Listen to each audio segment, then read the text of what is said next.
I'm with floor covering contractor Alan Grazzini, Grazzini Brothers, and you are out of St. Paul, Minnesota. We are, yes, sir. People tell me that St. Paul, Minnesota, things are clicking right along there.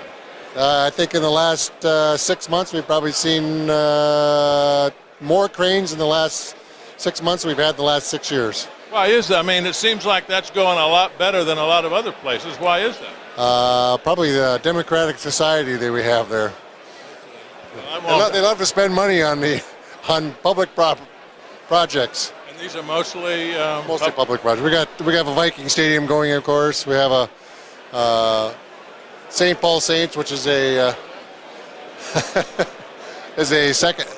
second tier baseball team, and they're building a stadium also by St. Paul money, so that's helping a big deal. And then why you're smiling? Well, I was smiling because of the young lady just walking by, but I wasn't looking, so. No, everybody wants to get in the act. That's very much so.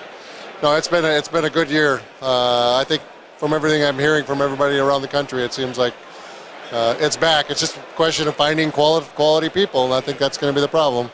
Tell me about your business. How long you've been in business, and how would you describe it? We are a family-owned business. Started in 1923 with my grandfather and his two brothers. That's where the brothers came from. My father and his two brothers, and then my brothers and I have been in the business. And then we have 5 generations that are still active in the business. We've worked anywhere from Alaska, who are one of my gentlemen here are from Alaska. We have an office in Alaska, Anchorage. We've worked in Hong Kong. We've worked in Switzerland. We've worked in Tel Aviv. We've worked all over the world. And we pretty much try to tackle those jobs that are a little more difficult than some of the others that maybe some of the other suppliers or manufacturers recommend us for those types of jobs because of the fact that we're... And these are what, big office airports, shopping centers? We don't do shopping malls. Not that we couldn't do shopping malls, but they get to be a little bit more aggressive than when... Jimmy, get the heck out of the way. So we don't do shopping malls, but it's gets to be a little bit too competitive on that type of nature. So we try to concentrate on projects that require some the bonding, and it limits the installer that maybe doesn't have a clue what he's doing, but he puts a price in and ends up with the work, and then 6 months later we're in there bailing them out. But managing jobs in Tel Aviv and all over the world have got to be a challenge. A little bit of a babysitting job, a little bit of Killing people out of jail? No, not that way. No, that hasn't been a problem. It's just they treat life a little differently over in the Middle East. So when we were over there was a couple bombs going off. They were probably 3 miles away, but as an American, we're going, I don't want to be here. And we were there for 6 months working on a project, and we had 16 guys there, and we got a call about 2 o'clock in the morning, which is, of course, during the day there, and we want to get the heck out of here. So we had to talk them down off the cliff and keep them there till the end of the project. So I'd like to be there for that conversation. We were in Hong Kong, and the same type of thing happened there. It wasn't that they were trying to get out of there, but when you're away from your family for that long a period, it ends up being a little scary. So now the installers that you use... We are a union contractor, so we typically use union contractors throughout our market.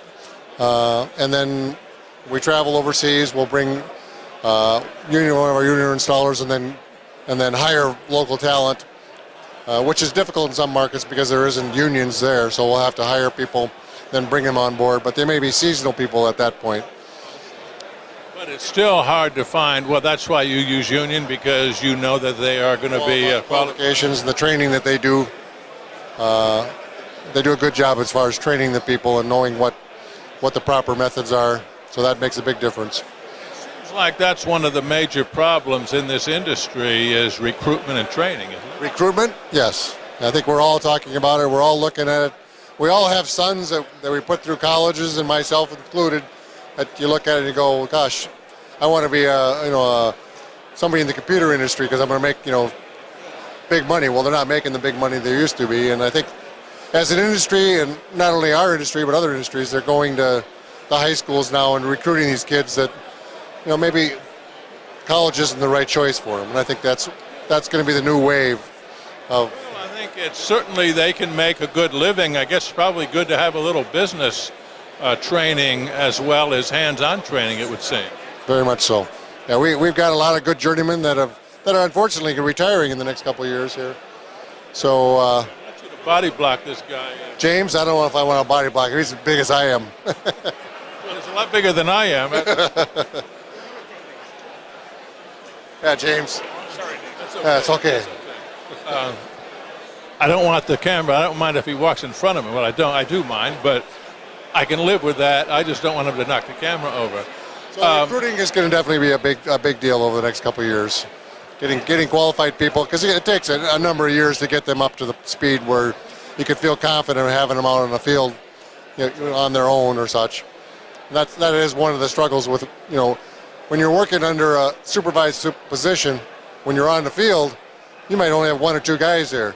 You got to make sure that they're being, observed of what they're doing on a proper basis, on a regular basis. So now, there's a lot of new products, a lot of new techniques in installing. That's why we come to these events, is to learn.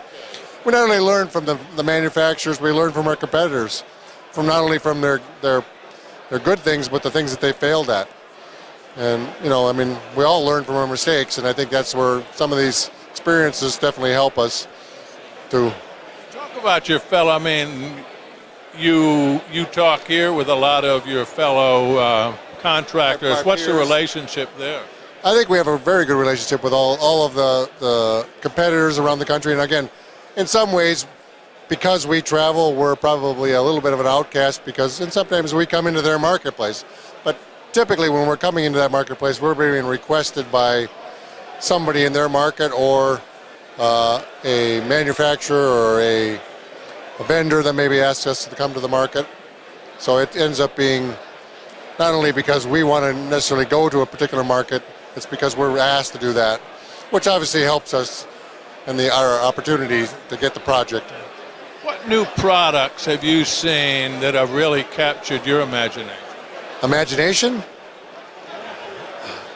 Captured anything, maybe. Well, I think it's captured the large unit products. Obviously, we've done a number of projects with the large unit products, and then that's some of that learning process that we've talked to other manufacturers and other contractors that have installed the product, and that ends up being a little scary because we're all learning on what's the proper way. How can you do it productively and without failures? And I think none of us want the failures, but. I understand some of these new products, there are no standards, and that takes quite a while. So we're learning together. The standards are coming, but again, some of those standards are built by the mistakes that we've experienced, and you don't find about the mistakes until a year or two down the road, when the product might fail because of one type of installation or another. So that can end up costing you and your family it costs us some money, yes. But we've been around for over 90 years. I think we're going to survive another 90. So can you install? Can I install? I actually learned when I was in the field. I was still in high school installing. But do I want to anymore? No, my body doesn't want to. Born in the business, I guess that was a silly question. Well, sure. The kid is the way, we were all born with our knee pads on, but definitely I am one of the only family members that actually did install. Most of my brothers went right into the office from high school or college. So. What's ahead? Do you see a new tack, doing things you haven't done before? Is that a possibility for Grazzini? A new direction, a new things, about 10 years ago, I actually added soft flooring back to our bag of tricks, and that was mainly because of the general contractors and the owners are all looking for single source of responsibility, and that gives us that ability to control all the flooring on a project. So you don't have to hear about, well, I can't get in there because the carpet guy's in there, or the vinyl guy's still finishing and I can't get my work done. And I think the reception has been tremendous from the general contracting position. Is there need in some of the international jobs that you do? I'm sure not carpet, but in other floor covering products as well. Is there a need for that? Yes, no question. I mean, a lot of the government projects are bid packages where they'll include all the finishes. They occasionally throw some weird ones in there. I know that. This whole event, good for you? I've been a member of the TCAA for 20 years, and this is kind of morphied into this thing, and I think it's a tremendous opportunity to bring all the people together. At first, I think you had the reject. They didn't want to be associated with a non-union or union or whatever else. I think now it's gotten to the point where we've gotten past that and realized that the benefits are outweighing some of the negatives. The idea of having all of these associations in one unit, one. Well, I think there's still the holdouts. I see people that aren't here that I think are probably saying, I don't want to be a part of that because they're there. But I think that's going to slowly wane over the next year or two. I think they say there were 600 people here, so it must be waning, and it waned a good deal this year. No, I think there's still, they have their private meetings, and we have our private meetings and stuff like that, but the joint learning process is so much better. And that way you're seeing both sides of a story. You're not just seeing the one side, and I think that makes a big difference. You go to coverings, obviously. Do you go to services? I do to coverings. I don't go there as often as I do this. It's almost too big. And then it's more of a purchasing show than this is. This is more of a learning. Not that they don't have educational there, but definitely. Alan, thanks for talking with us. Well, I appreciate it. And I have to ask who you're with. I will tell you as soon as I turn this thing off. All right. In fact, you will hear who we're with. Okay, we've been talking with Alan Grazzini Brothers out of Minneapolis, St. Paul area. This is Talk Floor TV.